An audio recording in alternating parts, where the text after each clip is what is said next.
this movie, if you love Clint Eastwood as a director, you're not going to like this movie. If you want your disaster movie to be this big, massive impact Hollywood blockbuster.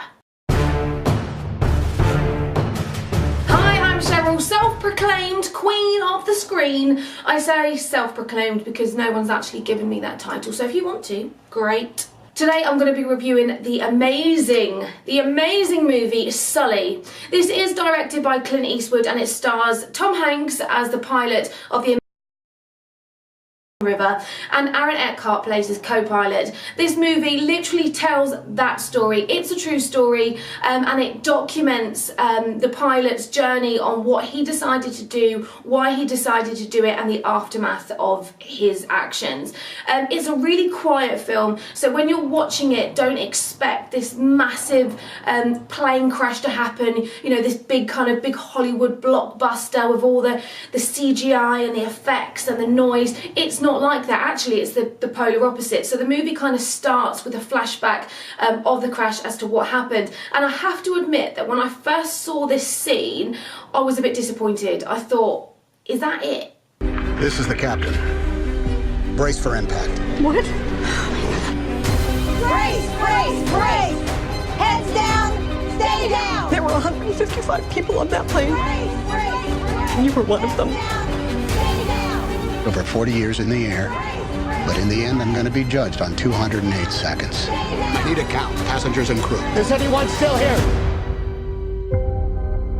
Unlike a lot of films that tell this kind of story, it didn't actually play out in real time, if you like. We actually don't see the crash at all in real time, but what we do see is Tom Hanks's character having flashbacks, having memories as to what happened, and that is when us as the audience gets to see the magnitude of what he actually did. That was a really interesting way of telling that story, but I didn't think it was the greatest way of opening the film, just because as a viewer you don't have this suspense. You don't kind of see the passengers get on board, and you see, I mean, you do see a little bit of that, but you don't have this massive kind of build up where you're then thinking, oh no, please don't crash, and straight back in, is straight into it. You know instantly what happens with this movie, and you know instantly that they all survive. I wouldn't say that was necessarily a disappointment. It's a true story. You can't fabricate that. Anybody that has opened a newspaper in the last few years knows that story. So in some ways I think Clint Eastwood as a director was kind of playing homage to that. This wasn't a big Hollywood blockbuster with this narrative that's a few writers have come up with. This is a true story, and I think he wanted to reflect that in the way the story was told. In typical Clint Eastwood style, this movie is very slow. It has a very subdued pace about it. Tom Hanks's character Sully, he plays that to the T, but it's very quiet. Everything's done underrated. There's no massive moments in this movie where you're like, wow, look at that. There's none of that, but I think that was totally deliberate. If you like Clint Eastwood as a director, then you'll know his kind of style. A lot of Clint Eastwood's other movies drag, and you're a bit like, okay, come on, like we got to the point now. With this one, it's actually a little too quick in my opinion. So Clint, if you could find a happy medium, that would be awesome. The film is really quick, and although there's a real slow pace throughout the entire movie, by the end of it I'm like, oh, are we done now?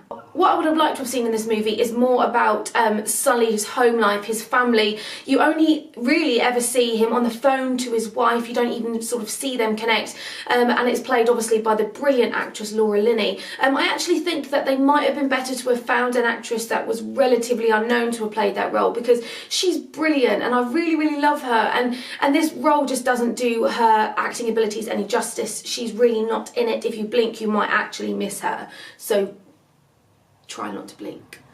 This film very much feels like a documentary when you're watching it, so be prepared for that. You don't really feel like you're watching a blockbuster movie, which this is in the nature of who's in it and who's directing it, but it really isn't. It really does feel like a documentary. There is so much detail that goes into explaining to the audience what would happen in an incident like that, the procedures. I actually found that quite difficult to watch because, of course, there's this moment where they turn on Sully, so he goes from being being, you know, hero to zero instantly. So the film sort of culminizes in this massive inquiry. There's all these people there that are led by, you know, a board of judges, if you like, which is led by Mike O'Malley. He's a brilliant, brilliant actor. I didn't like him in this film, but not because he wasn't great in it, but actually because he was great in it, because he was really winding me up. At the inquiry, he kept like giving weird sneers to Sully, and I'm thinking, whatever happened to innocent before proven guilty? Should have thought about that one, shouldn't I? So I said earlier that I was a little bit disappointed that the kind of opening of the film is a memory of the crash, and it was kind of over before you could really even get into it. Don't worry about that though, because his memories, they do keep coming back, and they're slightly longer and they give you more detail each time. So I was really pleased that it delivered that, because the first scene didn't do enough for me. It didn't make me care enough, although I do obviously as an audience know that this is a true story, so I care in that very nature, but I wanted to see more, and there was more that was delivered. If you liked this review, give it a thumbs up. If you didn't, no problem, but tell me why. Perhaps you don't agree. Did you not like the film? That would be interesting. I'd like to meet someone that doesn't like this movie. Leave a comment below, and if you want to see more from me, please make sure you hit subscribe. See you later. Bye.